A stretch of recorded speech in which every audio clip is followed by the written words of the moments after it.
Strange.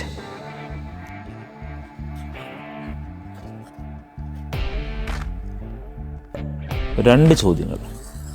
ചോർത്തിയതാര്? ആർക്ക് വേണ്ടി? ചോർത്തിയത് ചോദ്യപേപ്പറല്ല, ചോദ്യങ്ങളാണ് കണ്ടെത്തിയത്. ചോദ്യങ്ങളോ? How it is possible? അതെ സാർ, ചോദ്യങ്ങൾ. ടെക്സ്റ്റ് ബുക്കിലും പ്രീവിയസ് ഇയർ ക്വസ്റ്റ്യൻ പേപ്പറിലുമുള്ള മുഴുവൻ ചോദ്യങ്ങളും ചെയ്ത് പഠിപ്പിച്ചിട്ടാണ് സൈലത്തിൻ്റെ കുട്ടിയെ പരീക്ഷയ്ക്ക് അയക്കുന്നത്. ഏത് ചോദ്യം എങ്ങനെ വന്നാലും ചെയ്യാൻ പറ്റും എന്ന കോൺഫിഡൻസ് ലെവലിലേക്ക് സൈലത്തിലെ കുട്ടികളെ ഉയർത്താൻ വേണ്ടിയാണ് 7:30 തുടങ്ങുന്ന ലൈവുകൾ നിങ്ങൾ 12:30 കഴിഞ്ഞും അവസാനിപ്പിക്കാതെ പകലോളം ക്ലാസ് എടുക്കുന്നത്. അല്ലാതെ ചോദ്യപേപ്പർ ചോർത്തിയിട്ടല്ല. ഇത് ആദ്യമായിട്ടല്ല സൈലം പറഞ്ഞ ചോദ്യങ്ങൾ പരീക്ഷാ പേപ്പറിൽ വരുന്നത്. നിങ്ങൾക്ക് വേണമെങ്കിൽ സൈലത്തിൻ്റെ യൂട്യൂബ് ചാനലുകൾ പരിശോധിക്കാം. Okay, let me check it.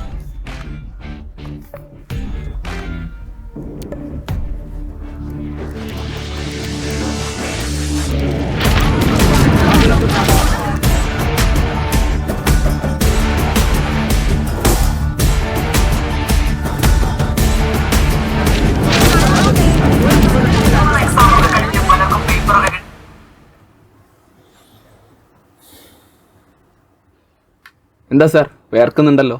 ചോദ്യങ്ങൾക്കെല്ലാം ഉത്തരം കിട്ടിയോ? സാറിൻ്റെ ചോദ്യങ്ങൾക്കുള്ള ഉത്തരങ്ങളിതാ. ചോദ്യപേപ്പർ ചോർത്തിയതല്ല, ചോദ്യങ്ങൾ കണ്ടെത്തിയതാണ്. ചോദ്യങ്ങൾ കണ്ടെത്തിയത് ഞങ്ങളുടെ കുട്ടികൾക്ക് വേണ്ടിയാണ്. Sorry for the trouble. So, it's not a myth anymore. Thank you.